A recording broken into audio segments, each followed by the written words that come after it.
आज के इस वीडियो में हम अर्धवार्षिक परीक्षा जो होंगे आप लोगों का उसके हम प्रश्न एवं उत्तर बतलाएंगे। यहाँ पे लिखा हुआ है कक्षा 8, ठीक है। तो ये कक्षा 8 है और यहाँ पे लिखा हुआ है विषय हिंदी, ठीक है। विषय हिंदी का हम प्रश्न पत्र बतलाएंगे और ये ओरिजिनल प्रश्न पत्र है, ठीक है। और सभी जिलाओं के लिए है, कोई भी जिला हो सभी जिला में यही प्रश्न आएंगे। तो आप लोग वीडियो को शुरू से लेके अंत तक देखिए, ठीक है। तो यहाँ पे देख लीजिए समय कितना है, 2 घंटा दिए गए हैं। तो समय आपको कितना मिलेगा, 2 घंटा, और पूर्णांक कितना है 50। तो कुल कितने अंक का परीक्षा होगा, 50 अंक का। अब यहाँ पे लिखा हुआ छात्र छात्रा का नाम, तो आपको यहाँ पे नाम लिखना है। यहाँ पे लिखा वर्ग क्रमांक, तो यहाँ पे क्रमांक लिखना है। उसके बाद यहाँ पे विद्यालय का नाम लिखना है। उसके बाद प्रखंड का नाम लिखना है। उसके बाद संकुल का नाम लिखना है। उसके बाद जिला का नाम लिखना है, ठीक है। उसके बाद यहाँ पे वीक्षक हस्ताक्षर करेंगे, जो आपके क्लास में शिक्षक रहेंगे वो यहाँ पे हस्ताक्षर करेंगे। उसके बाद यहाँ पे मूल्यांकनकर्ता का हस्ताक्षर, यानी यहाँ पे आपका जो कॉपी चेक करेंगे उसका यहाँ पे हस्ताक्षर होगा। उसके बाद इसमें प्राप्तांक लिखा हुआ, ठीक है। तो आपको 50 नंबर में से कितना नंबर आप जो है सही बनाए हैं, तो यहाँ पे वो लिखाएगा कितना अंक आया आपका। अब चलिए हम प्रश्न की ओर बढ़ते हैं। तो यहाँ पे देख लीजिए, इसका पहला प्रश्न है, निम्नलिखित में सही कथन के सामने सही का चिन्ह तथा गलत कथन के सामने गलत का चिन्ह लगाइए। तो यहाँ पे एक का क में दिया हुआ है, हामिद के माता पिता जीवित थे, तो नहीं थे, ठीक है। तो यहाँ पे हो जाएगा गलत का चिन्ह। अब यहाँ पे ख में है, काम करने की जगह बात बनानी चाहिए, तो नहीं। उसके बाद ग में है, बाल गोविंद भगत विधवा विवाह के समर्थक थे, तो इसका आंसर आप दीजिएगा। अब यहाँ पे घ में है, बिहारी श्रृंगार रस के कवि थे, तो यहाँ पे हो जाएगा हाँ। उसके बाद अंग में है, सामान्यतया, अंग में दिया हुआ है सामान्यतया झरना केवल पहाड़ी इलाकों में पाया जाता है, तो यहाँ पे सही का टिक हो जाएगा, ठीक है। क्योंकि जो भी झरना होगा वह सिर्फ पहाड़ी इलाकों में ही पाया जाता है।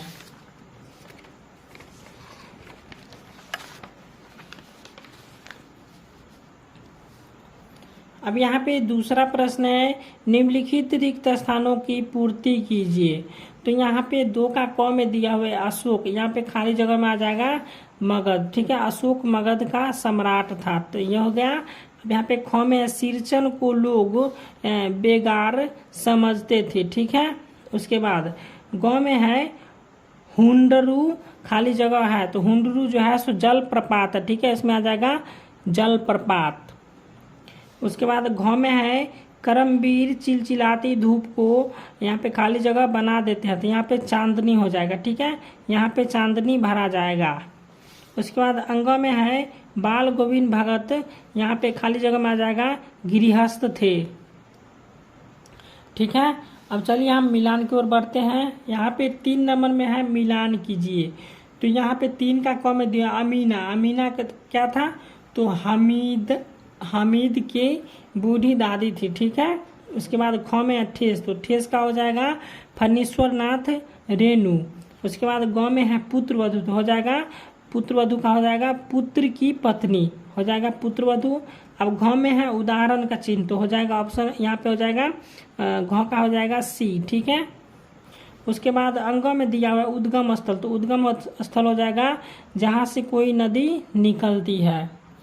अब यहाँ पे चौथा प्रश्न है, निम्नलिखित प्रश्नों में से किन्हीं 2 प्रश्नों का उत्तर देना है। तो यहाँ पे हम क्या किए हैं, चौथा प्रश्न में जो है हम 3 प्रश्न का उत्तर, यहाँ पे क ख ग, ठीक है। ये इसमें 3 प्रश्न दिया हुआ था, तो हम तीनों का प्रश्न बना दिए, ठीक है। इसमें आपको क्या करना है, 2 ही प्रश्न का उत्तर लिखना है। आपको इसमें से जो अच्छा लगे वो आप लिख दीजिएगा, ठीक है।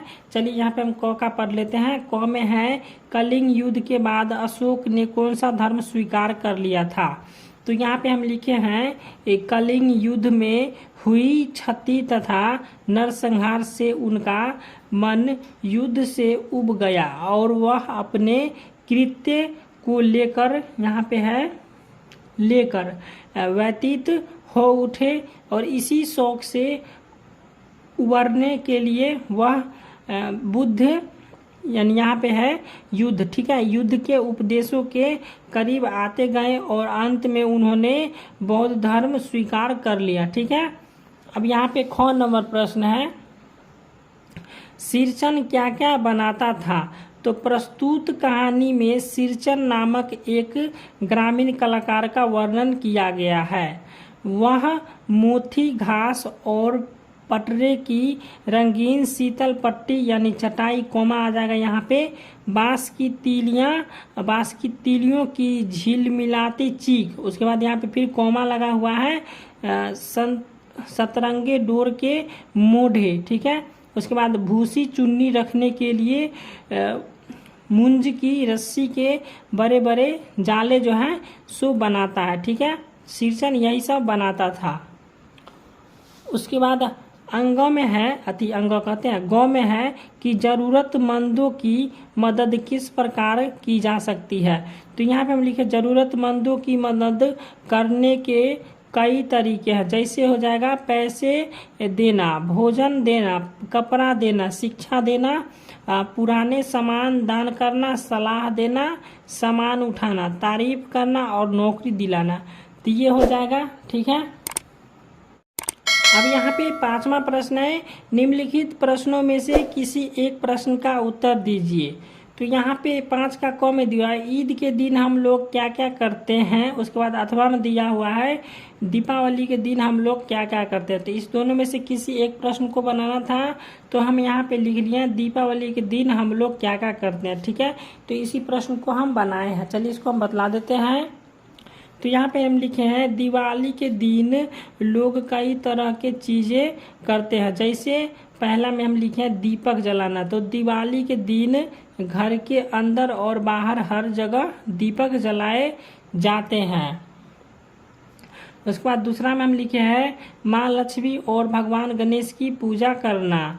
उसके बाद तीसरा में लिखे हैं रंगोली बनाना, दिवाली की दिन घरों को रंगोलियों से सजाया जाता है।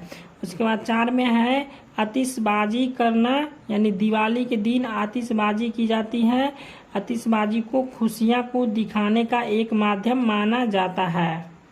उसके बाद 5 में लिख लिया पूजा पाठ के लिए चीज़ें खरीदना। उसके बाद 6 में है मोर पंख लाना।